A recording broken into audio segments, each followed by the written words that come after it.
범사에 감사하라. 데살로니가전서 5장 18절 말씀.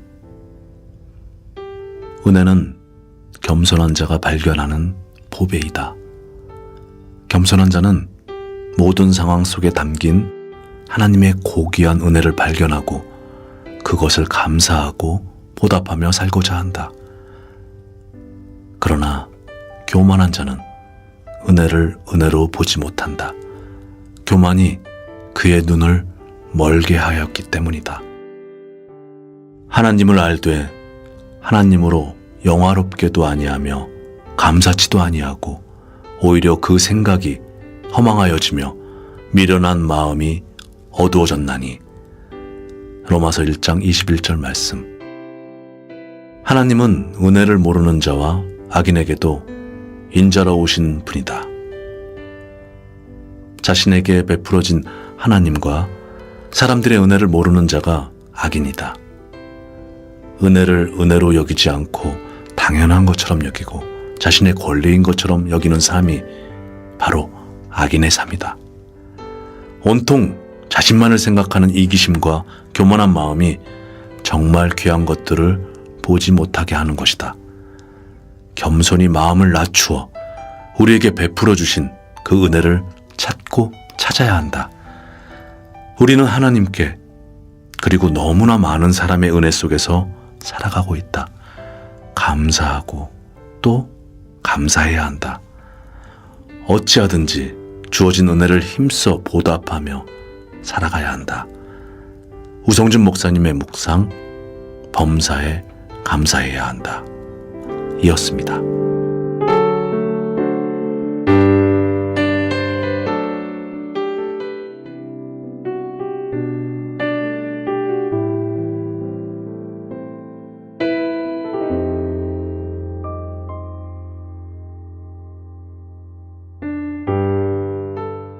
(1517년) 루터의 종교개혁 시기의 교회는 오직 성경으로라는 믿음의 중요한 원리를 재발견하였습니다.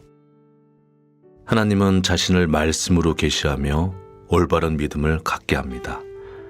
그러나 교회는 정확한 말씀을 전했음에도 불구하고 변화되지 않는 많은 사람들을 보고 실망하게 됩니다.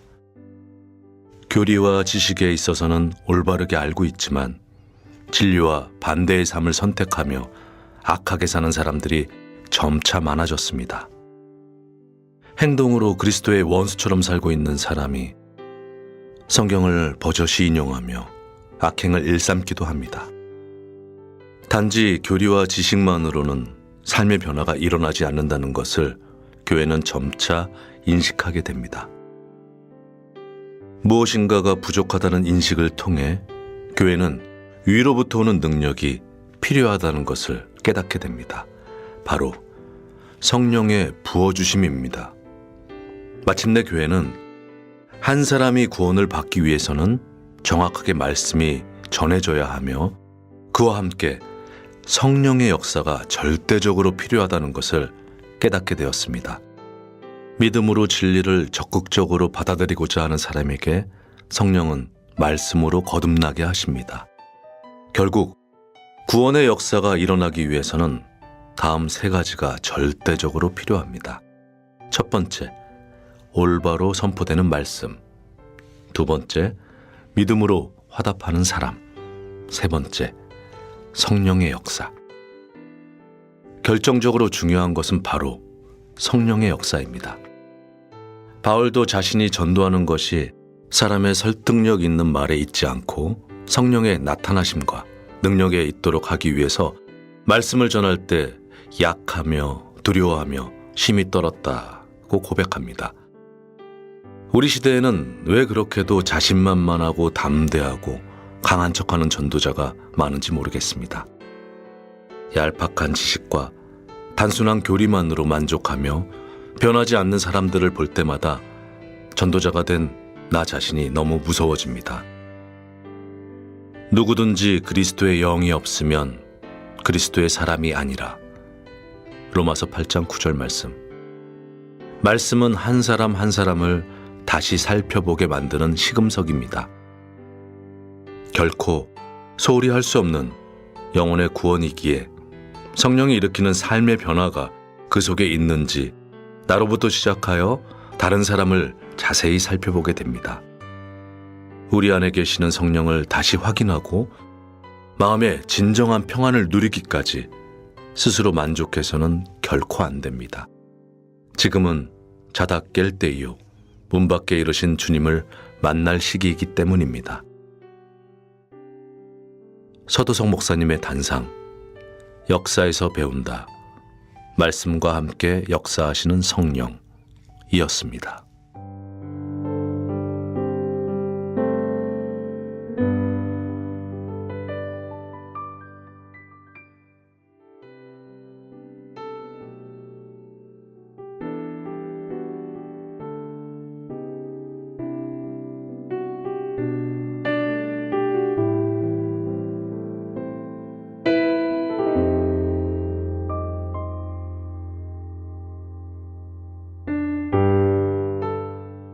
이와 같이 너의 빛을 사람 앞에 비추게 하여 저희로 너의 착한 행실을 보고. 마태복음 5장 16절 말씀. 그냥 세상을 살아가기도 어려운데 그리스도인으로 세상을 살아가기란 여간 어려운 것이 아니다. 그리스도인이라는 사실 하나로 세상이 우리를 주목하며 우리의 말과 행실을 살피기 때문이다. 어둠 속에 있는 세상은 빛으로 세상에 나가 있는 우리를 주목하고 있다. 주님이 우리를 세상의 빛으로 등경 위에 두셨기 때문이다. 그리스도인의 말 한마디, 표정과 행동거지 하나하나가 세상에 복음의 향기를 날리고 있다. 우리는 그리스도인, 곧 그리스도의 사람이다. 주 그리스도께서 이루신 복음의 소식을 세상에 전할 사람들이다.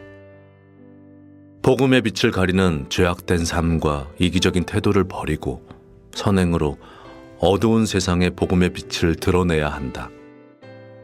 세상의 빛으로, 세상의 소금으로 살아가는 것은 세상의 어둠의 일을 벗고 이타적이고 자기 희생적인 태도로 살아가야 한다는 것을 말한다. 그리스도인들에게 이기심은 반드시 벗어버려야 할 독소이다. 세상에서는 손해를 보고 사는 것이다. 두루두루 이웃의 유익을 구하여 그들의 마음을 얻어야 한다. 몸과 마음으로 이웃을 섬겨 주님의 복음을 그들에게 전해주어야 한다. 나와 같이 모든 일에 모든 사람을 기쁘게 하여 나의 유익을 구치 아니하고 많은 사람의 유익을 구하여 저희로 구원을 얻게 하라. 고린도전서 10장 33절 말씀. 우성준 목사님의 묵상, 그리스도인으로 세상 살아가기이었습니다.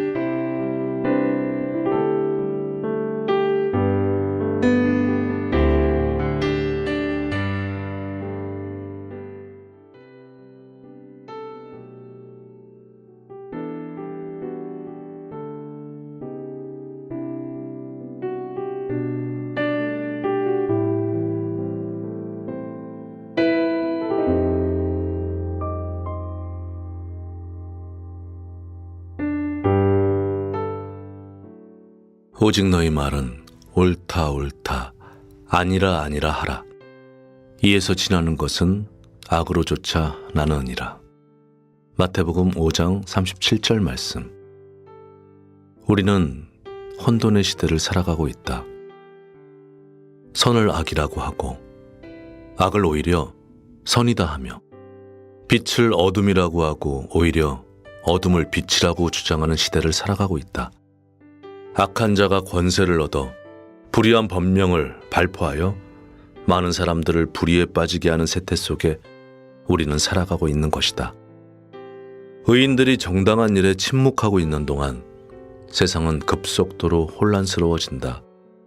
의인들이 어두운 세상과 타협하여 빛을 잃어버리고 있는 동안 세상은 급속히 어두워져 간다. 세상은 빛을 잃어버린 채로 흑암 속에서 안타까이 방황하게 된다. 주님은 그리스도인들을 세상의 빛과 소금으로 부르신다. 그것이 그리스도인들이 세상에서 감당해야 할 역할이다.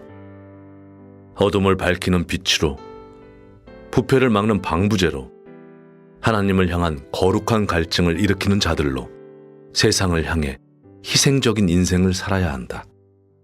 우리에게 용기가 필요하다. 세상을 향해, 또한 우리 자신을 향해 옳은 것을 옳다고, 그른 것을 그르다라고 해야 한다. 우리의 말과 행동으로, 옳은 것을 옳은 것으로, 그릇된 것을 그릇된 것으로 증거해야 한다. 그것이 우리 자신과 또한 우리 이웃을 살리는 길이다. 등경에서 떠나 스스로 빛을 비추기를 포기한 등불이 되지 않도록 해야 한다. 빛 대신 주님과 동행하여 함께 주의 빛을 받은 형제 자매님들과 함께 어두운 세상에 빛을 밝혀야 한다. 더 늦기 전에 어둠에 이뤄진 자들을 부지런히 건져내어야 한다. 남겨진 날들 부끄러움 없이 빛 가운데 살아가도록 하자. 우성준 목사님의 묵상, 아닌 것은 아니라고 해야 한다. 이었습니다.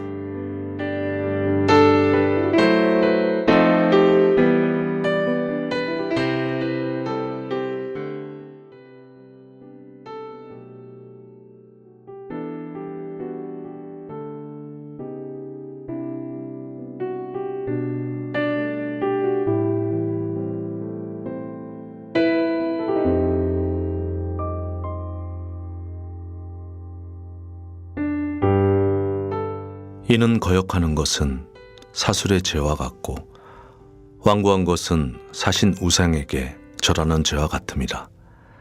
왕이 여호와의 말씀을 버렸으므로 여호와께서도 왕을 버려 왕이 되지 못하게 하셨나이다. 사무엘상 15장 23절 말씀. 이스라엘 통일 왕국의 첫 왕 사울의 삶은 여러 가지로 아쉬움을 남긴다. 그는 육신적인 조건이 탁월했지만 그의 신앙, 그의 삶은 육신만큼 탁월하지 못했다. 그의 반복되는 불순종과 고집은 그의 인생을 돌이킬 수 없는 하나님의 심판 앞으로 몰고 갔고, 결국에 길보아 전투의 패전 앞에 그는 고집스러운 그의 생애를 자결하는 것으로 종결하고 말았다. 하나님께서 원수 아말렉을 진멸하라고 명하시며 사울을 보내셨을 때 그는 주의 말씀을 준행하는 것에는 철저하지 못하고 백성의 눈치를 보며 적당하게 했던 반면, 그가 자신의 적으로 여긴 다윗을 추적하는 것이나 멸하려 하는 것에는 집요하고도 철저한 모습을 보여주고 있다. 사울은 다윗을 도왔다는 이유로 노베 제사장 아히멜렉을 죽일 때에는 악인 도액을 통해서 제사장 85명뿐만 아니라 노베 남녀와 아이들, 젖먹는 자들과 소와 나귀, 양까지도 칼로 진멸하였던 것이다. 사무엘상 22장 18절로 19절 말씀. 우리는 사울의 태도를 통해 그가 무엇에 마음을 다하였는가를 확인할 수 있다. 그는 하나님의 말씀에 순종하는 것에는 철저하지 못했던 반면 자신의 원수를 멸하는 일에는 마음을 다하여 철두철미하게 행하는 사람이었던 것이다.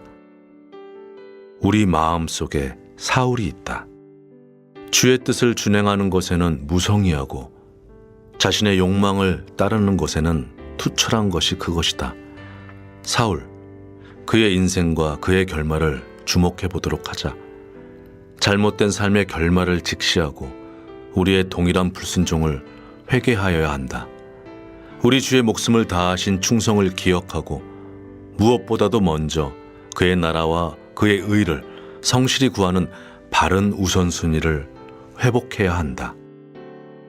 우성준 목사님의 묵상, 우리 마음속의 사울, 우리는 무엇에 투철한 사람인가? 이었습니다.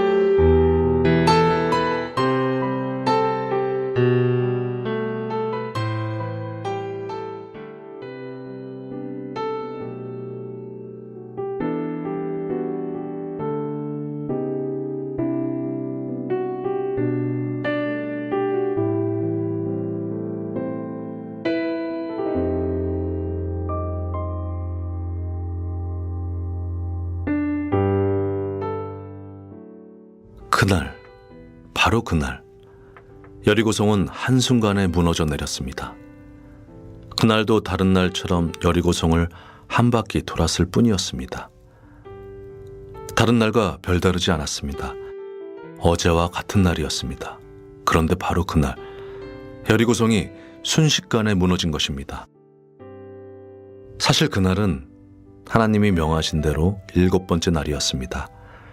이스라엘은 이미 7번째 날까지 말씀에 순종하여 매일 여리고성을 돌았습니다. 그리고 그 7번째 날, 하나님의 말씀에 따라 나팔을 불며 큰 소리로 외쳤을 때 여리고성이 한순간에 무너진 것입니다. 한 사람이 구원을 받는 과정에도 이와 같은 일이 있습니다. 언뜻 완고하며 아무런 변화가 없어 보이는 날들이 있습니다. 간절한 염원과 기도, 그리고 말씀을 계속 전하지만 상대방은 여전히 무반응, 무감각, 무변화로 실망만을 안겨줍니다. 그러나 결국 그날이 옵니다.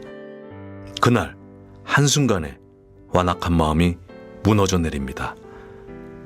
한 영혼을 진리로 무너지게 하기 위해선 7일을 돌듯 기도하고 결정적인 순간에 성령의 인도하심을 따라 외쳐야 합니다. 난공불락의 여리고성이 순식간에 무너진 사건은 완고한 영혼을 전도하며 겪게 되는 무변화를 견딜 수 있도록 교훈을 줍니다. 결국은 한순간에 무너져 내리는 그날이 옵니다.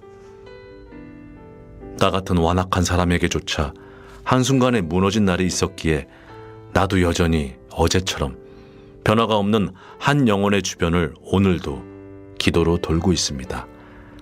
진리를 외쳐 무너질 그날을 기대하면서. 서도성 목사님의 단상 그날이었습니다.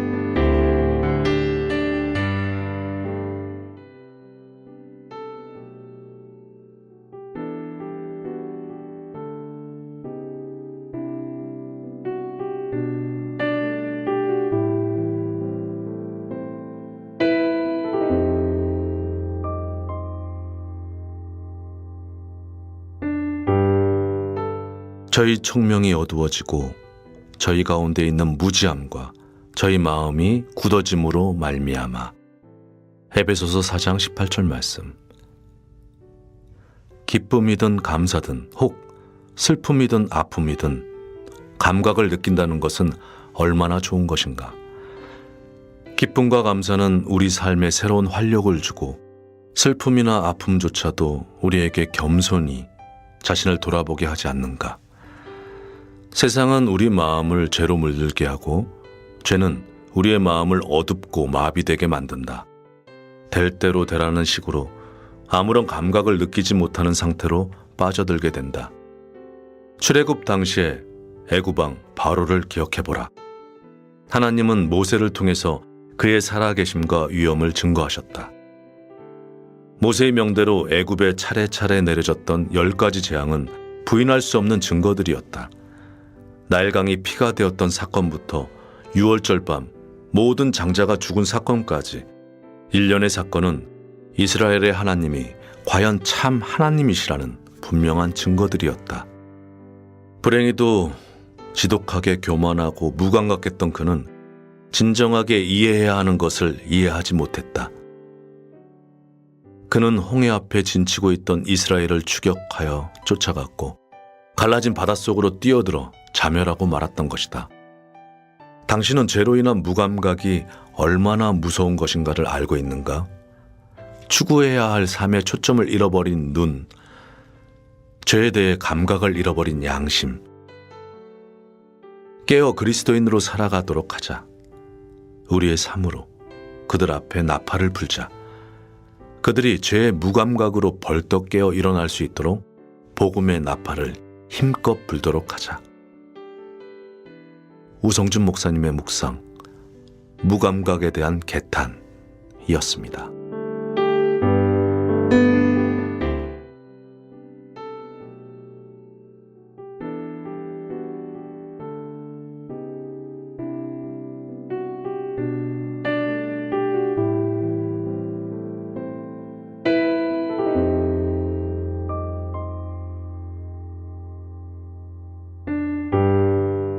만군의 여호와 그를 너희가 거룩하다 하고 그로 너희의 두려워하며 놀랄 자를 삼으라. 이사야서 8장 13절 말씀. 마음이 약해지고 초점이 흐려지면 모든 것이 두려워지게 된다.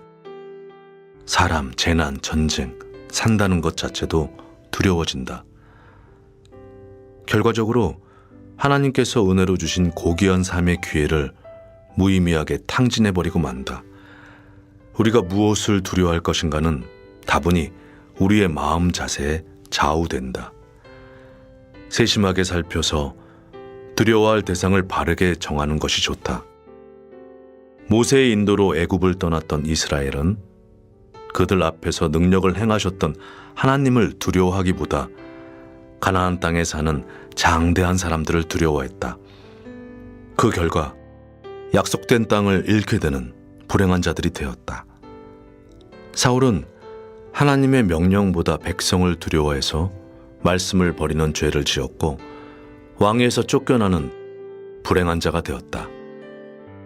성경은 반복적으로 우리에게 헛된 것에 대한 두려움을 잘 극복할 것을 명령하신다. 그리스도인이 진정으로 두려워해야 할 일이 있다면 그것은 하나님이 아닌 다른 것을 두려워하는 것이다. 사자가 어린 강아지를 두려워하고 겁낸다면 마땅한 일인가? 우리가 천지를 지으신 하나님의 자녀가 되었다면 어떤 상황 앞에서도 오직 하나님만을 두려워하는 자세를 잃지 말아야 한다. 하나님의 완전하신 공의와 사랑을 기억해야 한다. 행여 우리가 그를 욕되게 하는 죄를 짓는가를 두려워하고 독생자를 희생하신 하나님의 거룩한 사랑에 합당치 못한 삶을 살지 않는지 두려워해야 한다. 사람을 두려워하지 말고 헛된 것을 두려워하지 말고 오직 하나님으로 우리의 두려워하며 놀랄 자로 삼아야 한다. 우성준 목사님의 묵상, 하나님으로 너희의 두려워하며 놀랄 자를 삼으라 이었습니다.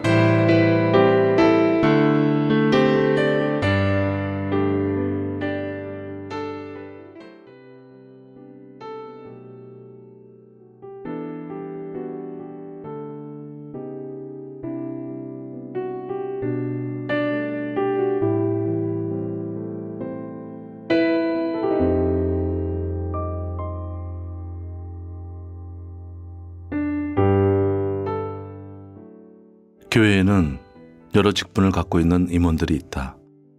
임원의 역할은 무엇일까? 성경은 높고자 하는 자는 섬기는 자가 되어야 한다고 말씀하신다. 직분은 더 낮은 자세로 섬기라고 부르신 것이다. 메시아, 곧 그리스도라는 직분을 가지고 오신 예수님도 섬김을 받으러 온 것이 아니라 도리어 섬기려 하고 자기 목숨을 많은 사람의 대속물로 주셨다. 교회 직분을 잘 수행하는 방법은 약한 자를 섬기고 작은 일에 충성하는 것이다. 직분 때문이라도 낮은 자에게 마음을 주고 크고 작은 희생으로 그들을 섬겨야 한다. 또한 먼저 부어져서 다른 물들을 끌어내는 마중물의 역할처럼 자신이 먼저 희생하여 모두가 선을 행하도록 격발해야 한다. 이것이 임원의 역할이다. 그러나 만약에 잘못된 특권의식을 갖게 되면 중요한 일의 결정권을 행사하는 존재로 생각하거나 그동안의 수고에 대한 보상으로 주어진 위치 정도로 임원의 직분을 생각하게 된다. 결국은 직분 때문에 주님 앞에서 더 큰 죄들을 짓게 되고 개인적인 신앙은 점점 병들어가게 된다. 우리는 곧 주님을 만날 시대를 살고 있다. 성경 말씀대로 임원의 자세를 바로잡고 그날에 주님이 주실 칭찬만을 사모하며 작은 일을 은밀하고 충성되게 하며 가능한 한 낮은 자와 함께하기를 힘써야 한다. 착하고 충성된 자로 주님을 만나야 하지 않겠는가, 동역자들이여. 서도석 목사님의 단상, 임원의 역할이었습니다.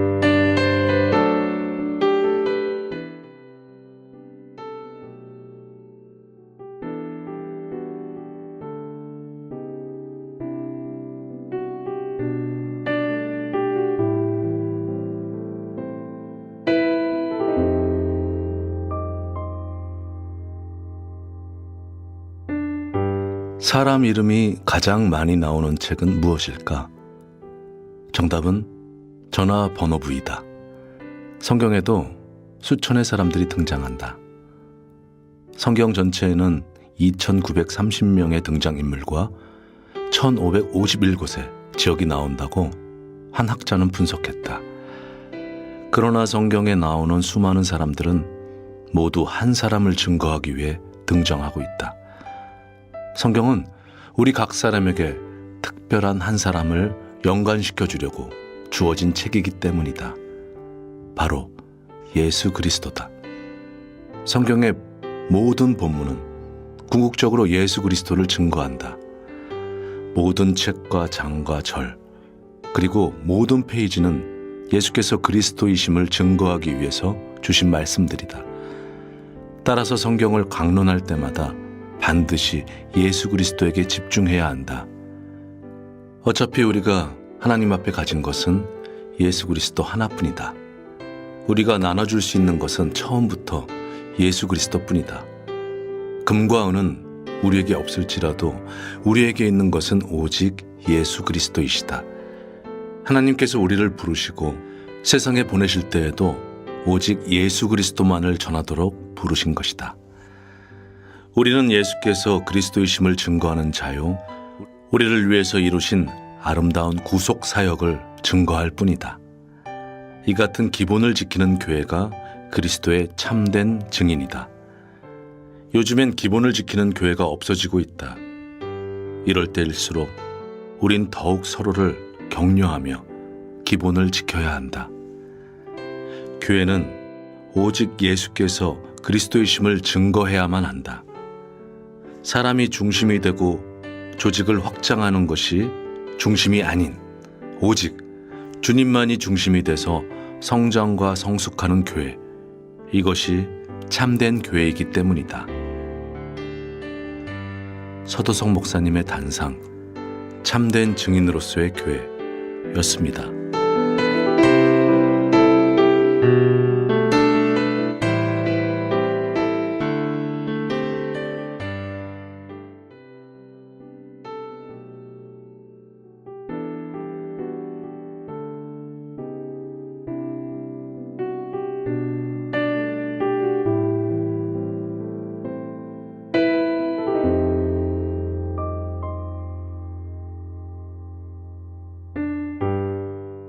혹시 전쟁이 나서 우리 가족이 헤어지게 되면 전쟁이 끝난 후에 매달 첫날에 서울시청 앞에서 모이도록 하자. 거기서 다시 만나자. 아이들을 키우면서 혹시 가족이 헤어져서 다시 만나지 못하게 될까 두려운 마음에서 했던 말들 중에 하나였다. 우리는 사랑하는 사람을 다시는 못 만나게 될 수도 있다는 두려움을 갖고 산다. 제일 큰 비극과 슬픔은 사랑하는 사람들이 다시는 서로 만나지 못한다는 것이다. 그래서 이별이 슬프고 죽음이 슬픈 것이다. 사랑하는 사람과 헤어진다는 생각만으로도 슬픈데 실제로 다시 만날 수 없는 상태가 된다면 얼마나 절망적이고 슬프겠는가. 여기 그 어떠한 경우에도 사랑하는 소중한 사람들을 다시 만날 수 있는 방법이 있다. 그것은 예수 안에서 살고 예수 안에 죽어 천국에서 다시 만나는 것이다. 이별이 다시는 없는 그곳이 바로 천국이다. 우리는 그리스도 안에서 반드시 다시 만날 것이다. 모든 이별은 그리스도 안에서 다시 만남으로 해결될 것이다. 서도성 목사님의 단상, 영원한 만남의 장소였습니다.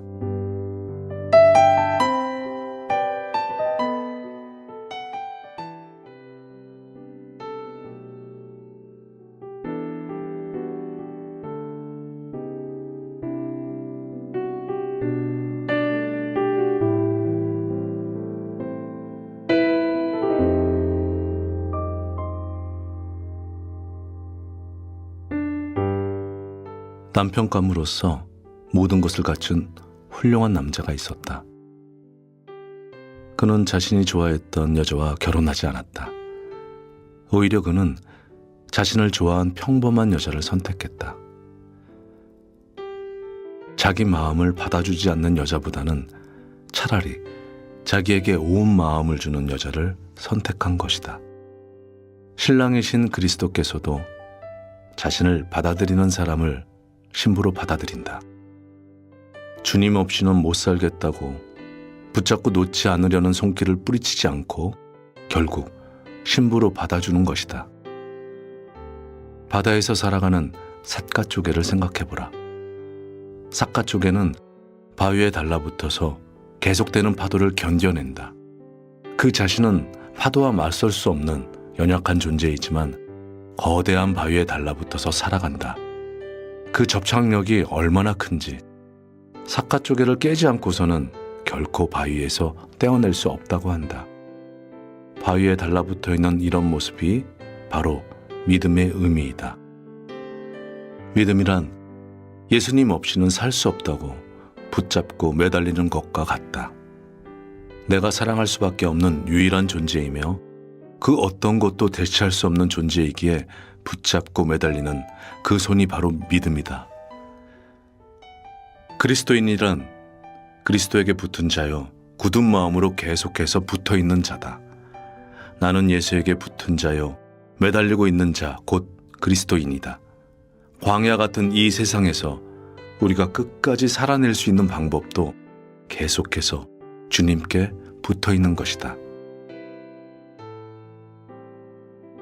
여호와께서 바알보올의 일을 인하여 행하신 바를 너희가 목도하였거니와 바알보올을 쫓은 모든 사람을 너희 하나님 여호와께서 너희 중에서 진멸하셨으되 오직 너희의 하나님 여호와께 붙어 떠나지 않은 너희는 오늘까지 다 생존하였느니라. 신명기 4장 3절로 4절 말씀. 서도석 목사님의 단상 붙잡고 매달리는 믿음이었습니다.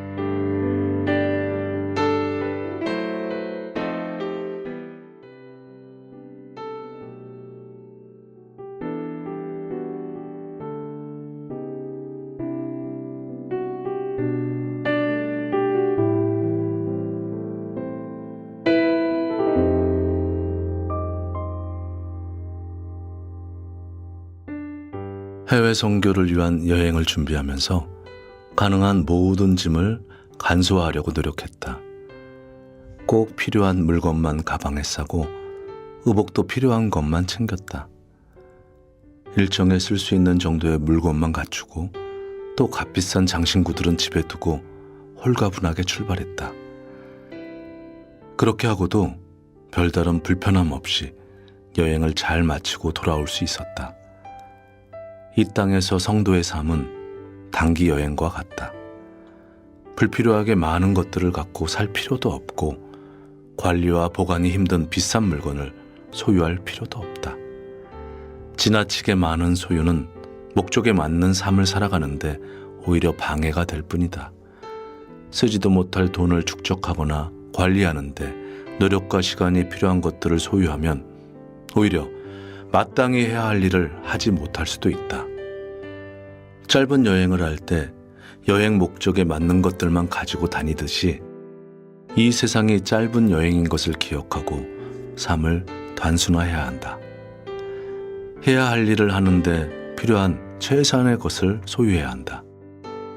세례 요한이 광야에 거하며 약대털을 입고 석청과 메뚜기를 먹었다는 것은 자신의 사역에 집중하기 위해서 최대한 간소화된 삶을 살았다는 뜻이다. 우리도 예수님을 증거하기 위한 세례 요한의 삶을 살기 위해서 이 땅에 여행 온 것이다. 목적에 맞는 삶을 효과적으로 살도록 삶을 단순화시켜야 한다. 분주한 일상과 너무 많은 소유가 우리의 행보를 멈추게 하기 때문이다. 가야 할 길이 있고 해야 할 일이 있는데 방해가 될 만한 것들은 정리하고 삶과 소유를 단순화하자. 목적에 맞는 삶을 살 수 있도록 필요한 것들만을 소유하여 효율을 높이자. 그리고 매일의 행보에서 기억하자. 지금 우리는 현세를 여행하며 지나가는 천국의 시민이라는 것을. 서도성 목사님의 단상, 여행 묵상이었습니다.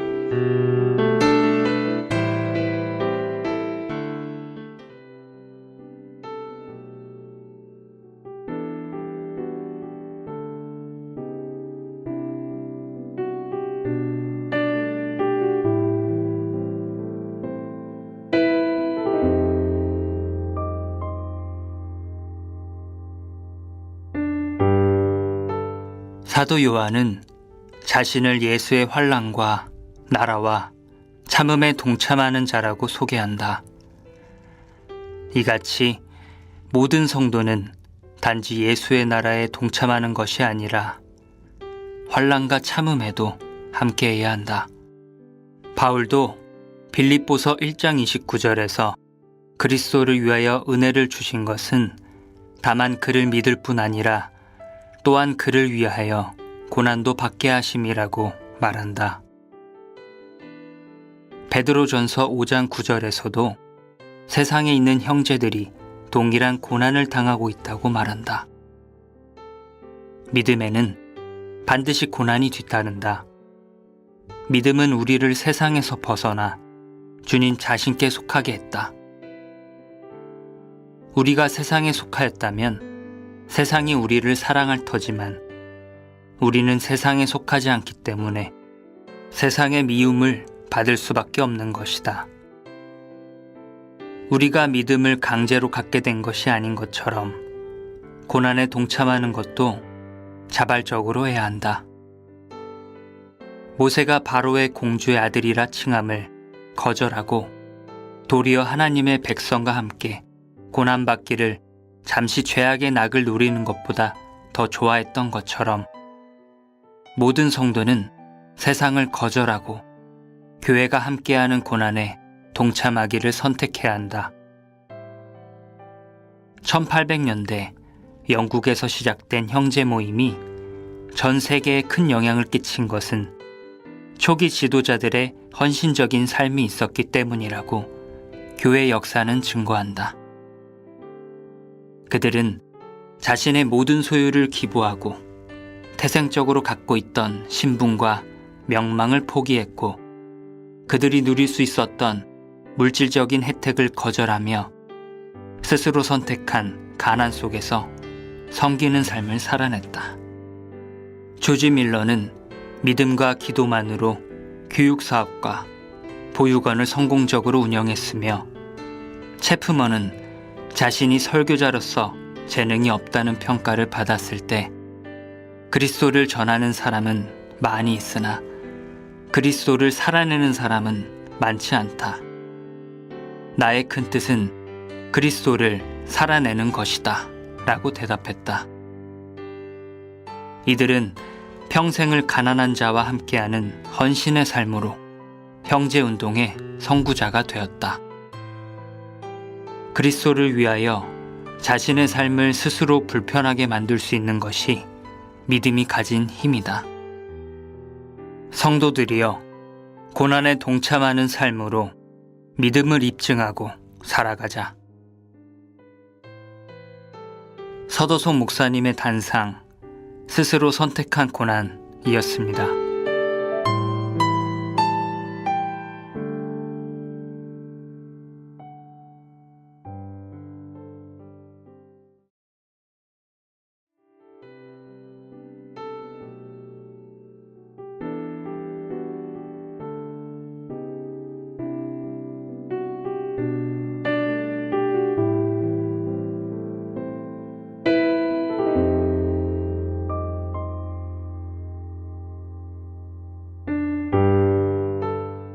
나는 천지를 창조하신 하나님을 믿으며 예수님은 육체를 갖고 오신 하나님 자신이시며 자신의 죽음과 부활하심을 통해 나의 모든 죄를 용서하셨음을 믿는다.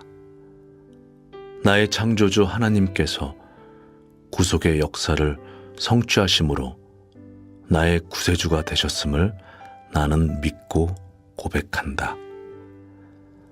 어린 아이와 젖먹이의 말처럼 보잘것없는 글들이지만 나는 이것들을 통해 나의 믿음을 고백한다. 그래서 매번 나는 감사와 찬양의 마음을 품고 글을 쓴다.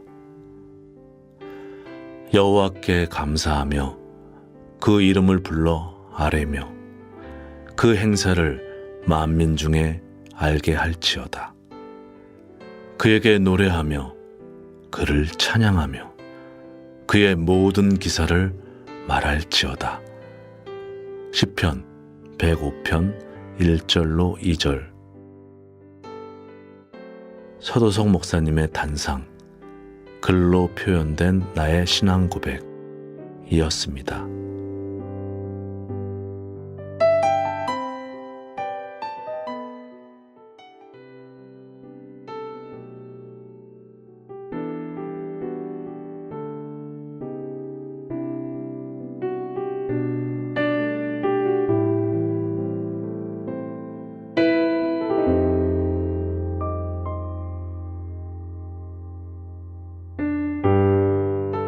경작할 밭도 없고 추수할 곡식도 없는 가난한 사람이 살기 위해서 할 수 있는 일이 이삭 줍기다.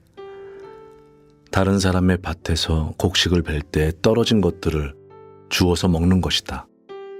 하루 종일 줍고 주워서 간신히 연명할 곡식을 얻게 된다. 가난한 룻은 우연히 친족 보아스의 밭에서 곡식을 줍다가 결국 보아스의 아내가 된다. 우리의 삶은 이삭 줍기와 같다. 교회라는 하나님의 밭에서 함께하다 보면 이삭을 줍는 것과 같이 영혼에 필요한 양식을 계속해서 얻게 된다.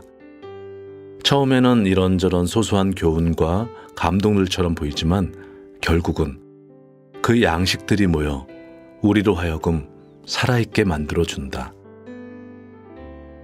그리고 교회의 주인이신 주님과의 만남과 사귐을 갖게 되고 결국 그리스도의 신부가 된다.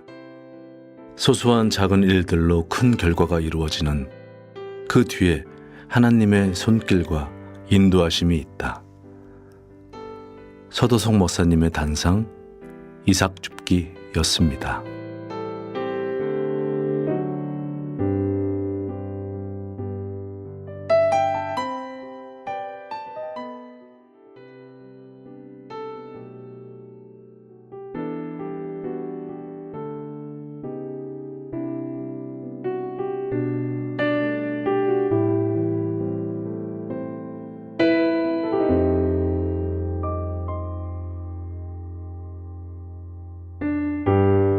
다른 사람들은 3년 반이나 계속된 흉년에 굶주리고 고통을 받았다.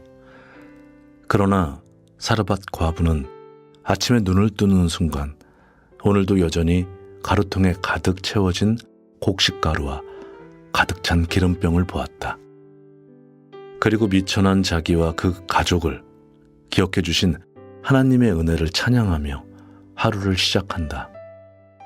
처음 기적이 일어났을 때에는 배불리 먹게 된 사실만으로 기뻐했다.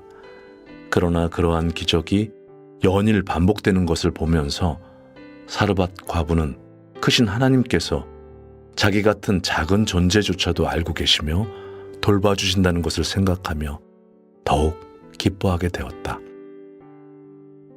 처음에는 곡식과 기름으로 기뻐했지만 나중에는 그것을 공급하시는 하나님으로 기뻐하게 된 것이다. 매일 아침 눈을 뜨며 우리는 기적과 같은 오늘이라는 삶을 선물로 받는다.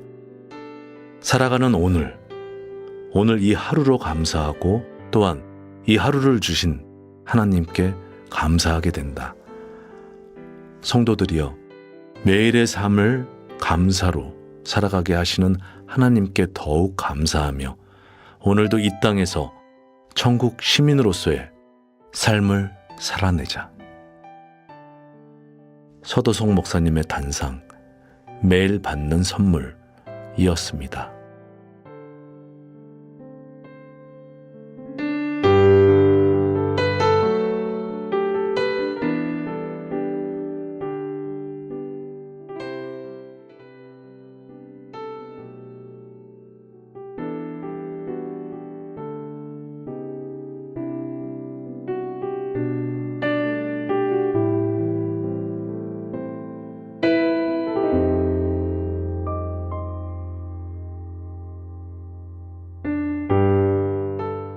예수님은 자신이 이 땅에 오신 목적을 분명히 말씀하셨다. 이르시되 우리가 다른 가까운 마을들로 가자. 거기서도 전도하리니 내가 이를 위하여 왔노라 하시고. 마가복음 1장 38절 말씀. 예수님은 전도, 곧 하나님의 말씀을 세상에 선포하고 가르쳐 주시려고 온 것이다. 지금 이 순간에도 예수님은 자신의 몸된 교회를 통해 여전히 전도하고 계시다. 만일 삶의 여정 중에 하나님을 잃어버렸다면 그분을 다시 만날 수 있는 곳이 있다. 바로 교회다. 하나님의 말씀이 존중이 여겨지며 말씀이 올바로 힘있게 전해지는 그곳에 주님은 함께 계신다. 그곳에서 주님을 다시 만나서 신앙을 회복할 수 있다. 주님께서 기적을 행하며 이런저런 모습으로 역사하시는 모습을 보고 싶다면 말씀을 가르치시고 전파되는 교회에 함께하면 된다. 그곳에서 지금도 역사하시는 주님을 분명하게 경험할 수 있다. 주님과 함께 있는 모든 사람은 전도의 열정을 갖고 있다. 왜냐하면 주님 자신이 전도의 열정을 갖고 있기 때문이다. 주님에게 멀어지면 멀어질수록 전도의 열정은 급속도로 사라지고 없어지며 말씀에 대한 감동과 교훈을 전혀 얻지 못할 것이다. 한 영혼의 생사를 무책임한 예정론에 맡기면서 될 사람은 저절로 될 것처럼 여기는 것은 구령의 열정을 가진 주님과 상관없이 살기 때문이다. 서도성 목사님의 단상, 전도 열정이었습니다.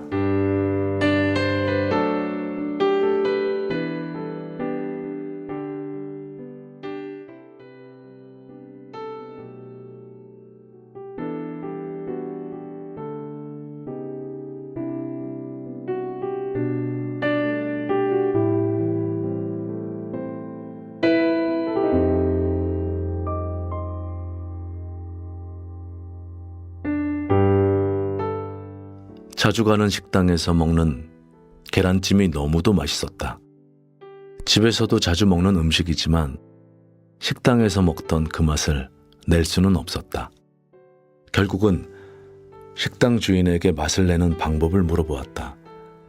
그 비법은 바로 육수였다. 육수가 평범한 음식을 특별하게 만든 것이다. 신앙생활을 잘할 수 있는 비법도 있다. 바로 말씀이다. 교제와 봉사, 그리고 교회 내에서 하는 모든 활동은 성경 말씀을 근거로 해야 하며 우리 자신의 삶도 말씀이란 반석 위에 세워나가야 한다. 반석 위에 지은 집이 바람과 풍랑과 창수를 견뎌낸 것처럼 말씀 위에 짓는 산만이 시련과 시험, 고난과 환난 등을 견디어낼 수 있다. 말씀이 평범한 매일의 일상을 특별하게 만들며 세상의 빛과 소금이 되게 만들어준다. 내가 여기까지 온 것의 비법도 바로 말씀이다. 서도성 목사님의 단상, 비법은 이었습니다.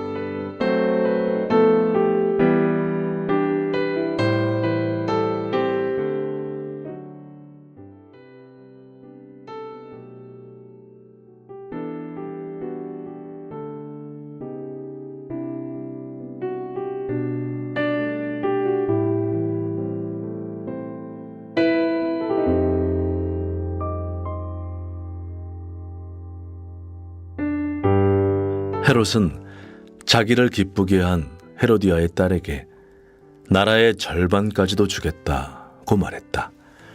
그때 사악한 헤로디아의 그 딸은 당장에 세례 요한을 죽이기를 요구했다. 악인은 나라의 절반보다 의인의 죽음을 더 원했다.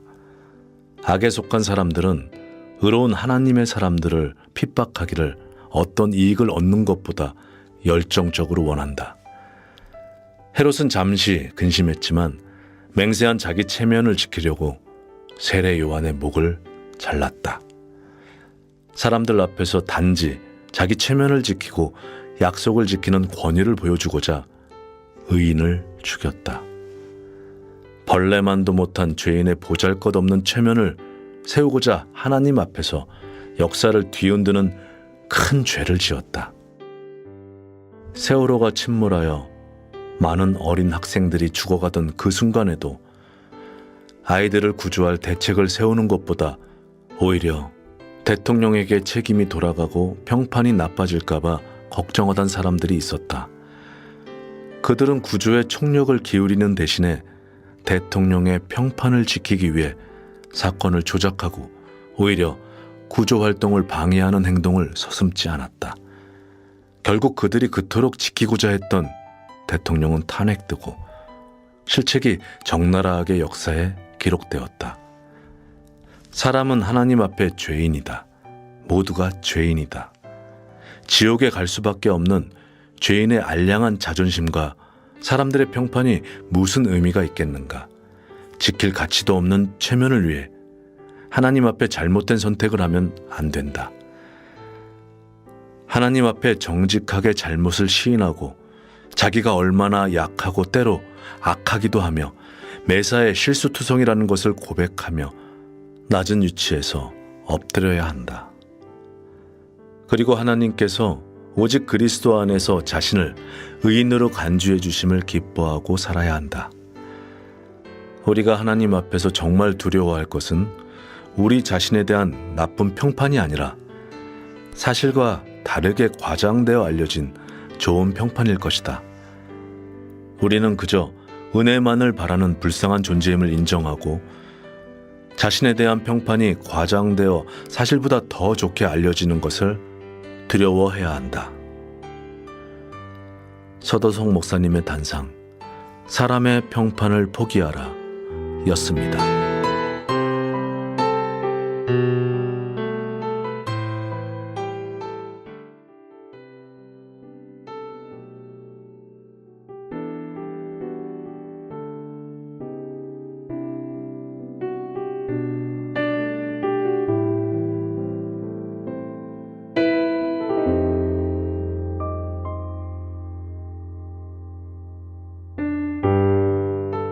사형수는 법적으로 죽음을 선고받은 사람이다. 단지 형벌이 아직 집행되지 않은 상태이며 매일 죽음을 기다리는 날의 반복일 뿐이다. 이렇게 유보된 형벌 집행의 기간에 만약에 합법적으로 죄가 해결된다면 더 이상 사형수가 아니며 그 순간 석방될 것이다. 그리스도를 통해 우리에게 이루어진 구속의 사건이 이와 같다. 우리에게 집행될 형벌을 예수께서 대신 받으셨다. 죄싹슨 사망이라는 율법의 요구를 완전하게 성취시키신 것이 바로 대속이다. 하나님께서는 대속의 의미를 우리에게 가르쳐 주시기 위해서 오래전부터 속죄제사에 여러 규례를 친히 정하시고 가르쳐 주셨다. 한마디로 그리스도께서 우리를 대신하여 형벌을 받으신 것이다. 이것이 복음이다. 이제 마지막 남아있는 것은 오직 대속의 수혜자가 되는 사람, 그 자신이 이것을 받아들이는 것이다. 이것이 믿음이다. 믿음의 의미는 널리 알려진 히브리어 아멘의 뜻과 연결되어 있다.